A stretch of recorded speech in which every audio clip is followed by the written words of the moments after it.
Welcome back, everyone. Today I want to talk about the government's latest attempts to get into the Wild West. But it's not quite the kind of Wild West we're used to. It seems the federal government is planning to shoot dozens of wild cattle in a rural area of southwestern New Mexico. Now, I'm sure the government means well, but 65 tons of dead animals left in the forest for months is a bit extreme.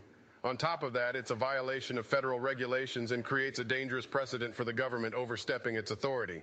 But that's not the only controversial decision making the news this week.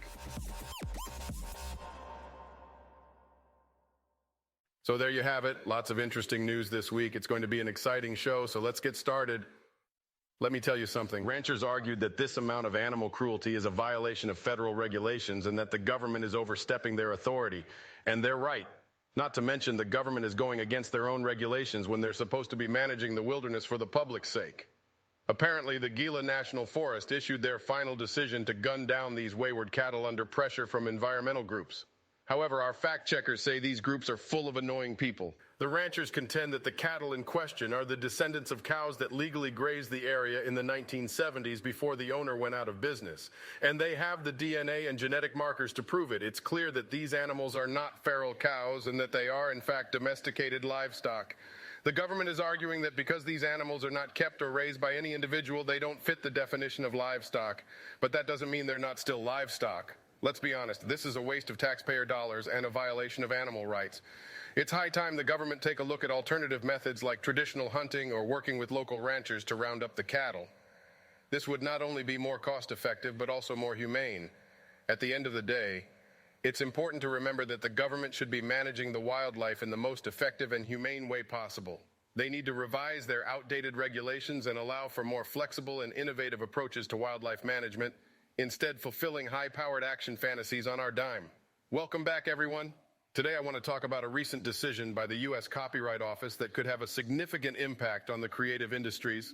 The decision involved a graphic novel called The Barrier, which featured images created by an AI system developed by artist and software developer Scott Eaton. The Copyright Office ruled that since the images were not created by a human author, they do not meet the requirements for copyright protection under U.S. law. This decision is a wake-up call to all creators out there. We need to take a step back and ask ourselves, as technology advances, where do we draw the line between human-created works and those created by AI? Do we grant AI-generated works the same legal protections as we would a human-created work? This ruling also raises questions about how copyright law should be applied to creative works generated by AI systems. We need to make sure that our laws are keeping up with technology and that they are fair to all creators and users of AI-generated works. It will be interesting to see how this ruling affects the use of AI in creative fields and the ownership of intellectual property in the future. But one thing is certain, this decision is a wake-up call that we need to start thinking about the implications of using AI in the creative industries. It's no secret that China and Russia have been strengthening their ties and deepening their relationship in recent years. During his trip to Moscow, Wang expressed his desire to further strengthen and deepen relations between the two countries, and hinting at potential new agreements. Of course, this move has not been without controversy.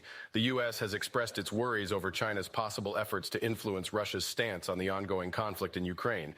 But it's important to remember that this partnership is not just limited to defense and geopolitics. The two countries are also working together on technology, trade, and other areas. This partnership is an interesting development and could have far-reaching implications for both countries. It's a reminder that we need to stay informed about the changes happening in the world and be aware of the geopolitical pressures at play. At the end of the day, it's important to remember that the relationship between China and Russia is one to keep an eye on. We need to stay informed and aware of the potential implications of this partnership and be prepared to adjust our policies accordingly.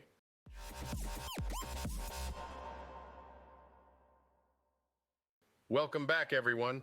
Today I want to talk about a story that's been making the rounds in the tech world.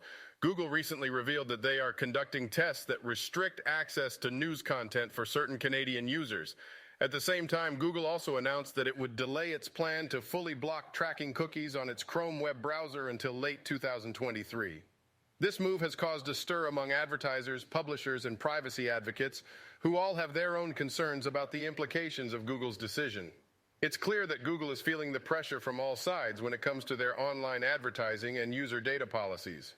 On one hand, They're facing criticism from publishers and media outlets for not properly compensating them for their news content. On the other hand, they're being criticized for their use of user data, which has raised concerns about privacy and data protection. Google has taken some steps to address these concerns, such as introducing new features to give users more control over their data, and launching its News Initiative program to provide funding and support for journalism projects. But some critics argue that these measures don't go far enough.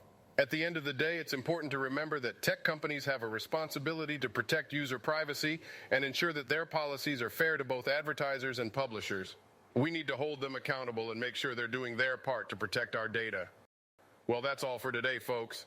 I hope you've enjoyed the show and learned something new. It's been great having you with us today, and I hope you now have a better understanding of the issues that are shaping our world. I'd like to thank you for tuning in and being part of the conversation. If you like this content, come join me on social media. Let's keep the conversation going. Until next time, stay informed, stay engaged, and stay safe. This is Mark Warsh signing off.